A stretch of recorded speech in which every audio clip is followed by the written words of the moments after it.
Hello বন্ধুরা, শুভ দুপুর। আজকে শুক্রবার, তাই আজকে আমি নিরামিষ রান্না করব। সবাইকে বলছি জয় গুরু জয় গুরু। এই যে দেখেন, আজকে প্রথমে রান্না করব শাক। এটা কি শাক? লাই শাক। লাই শাক রান্না করুন।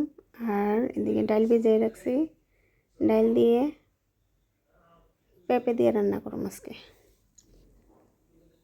ডালের বড়া কইরা পেঁপে দিয়ে ঝোল করুন। এদিকে শাক ডিকাইটে লইতাছি। শাক কাটা হইয়া গেছে গা। শাকটির মধ্যে একটু লবণ ছিটাইয়া একটু মাইখা লইছি। শাকটি আমি বেশি ভালো করে ফলতে পারি না, বড় বড় হইছে, এর লাগে একটু লবণ দিয়া মাইখা লইছি।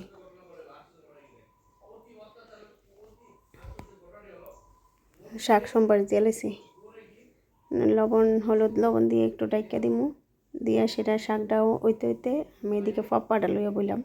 ফাপ্পাটা ওখানে কাটটা লই। ফাপ্পাইতে টাইম লাগে তো একটু। আমি এক হাত দিয়ে সেটা কাটতাছি, আরেক হাতে মোবাইল লইয়া রাখছি দেখে আর কি। আর চামচটা লইছি করে বিসিডি বাই করার লেগে, দাওয়ার থেকে চামচটা দিয়ে সেটা বিসিডি বাই করতে ভালো হয়। ডালটা মিক্সার করিলে ফাপ্পা কাটা শেষ হয়েছে। ডালটা মিক্সার কইরা মিক্সারে লইতেছি অন্য ডাল, তো মানে মিক্সারে লইছি অক্ষণে মিক্সার হয়ে যাবো গা। ডালটা মিক্সার লইয়া সেটা শাকটা একটা লাড়া দিয়ালাম, নাহলে তারপর পুরা লেগে যাবো একটু পরে পরে না দেখলে।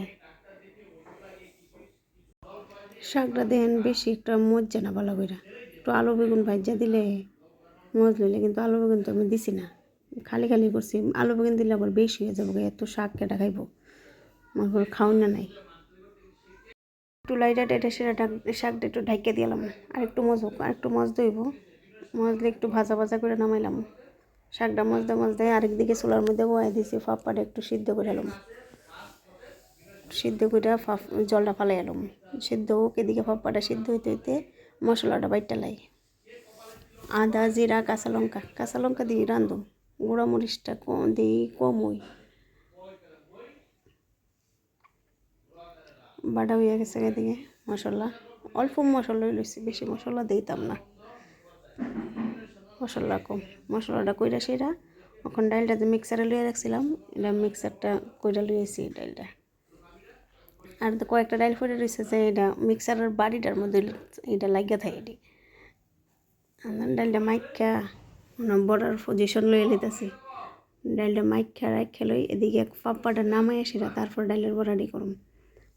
পাপ্পা কিন্তু ফাপ হইতেছে, নামাইছি না এখন। ডালটা ভালো করে মাখতেছি দেখেন।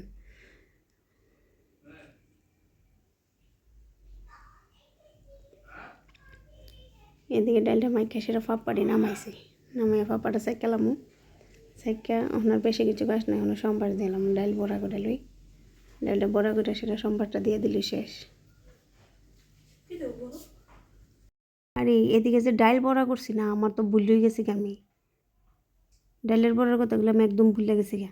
আমি কিন্তু সোমবার সেরা একজন লইয়া লইতাছি। এরপরে হঠাৎ দাঁড়াই দিও মা ডাইল দিয়ে রয়েছে, মা হা ওই আমি এনতে সোমবার দিয়ে লইতাছি। তাড়াতাড়ি করে আবার ডাইলটি লইছি, ডাইলটি বড়া করে লইতাছি। ডাইলটি জুলের মধ্যে দিলে বেশি টানান লাগে না, বা একটু লাল বেশি করণ লাগে না, একটু কম করে হালকা করে বড়া করলেই হয়। বড়া করে লাইছি, ওখানে সোমবার লইয়া লাইছি।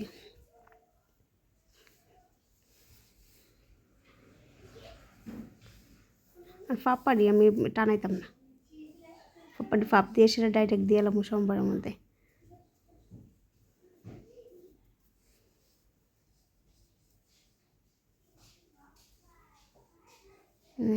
লাইরা টাইরা একটু ঢাইকা দিমু।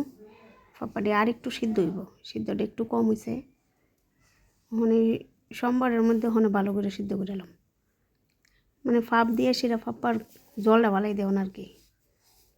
নাহলে ডাইরেক্ট ওই সোমবার দেওয়ান যায়, কিন্তু জলটা ফালাই দিলে একটু ভালো।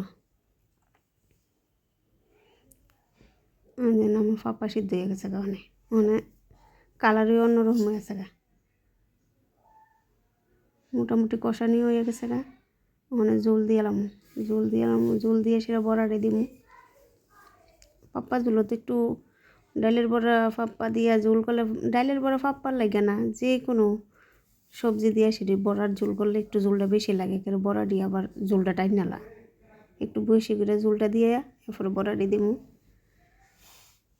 নাহলে একবার শুকাই যাবো, খাওয়া যেত না।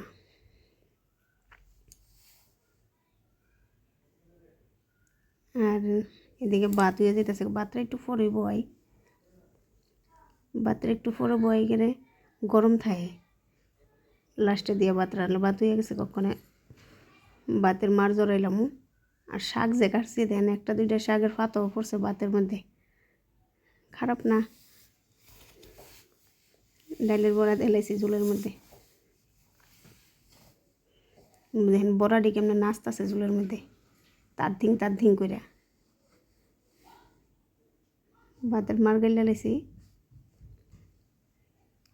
ঝোল হয়ে গেছে গা, রান্না কমপ্লিট মোটামুটি, ভাজি গরম,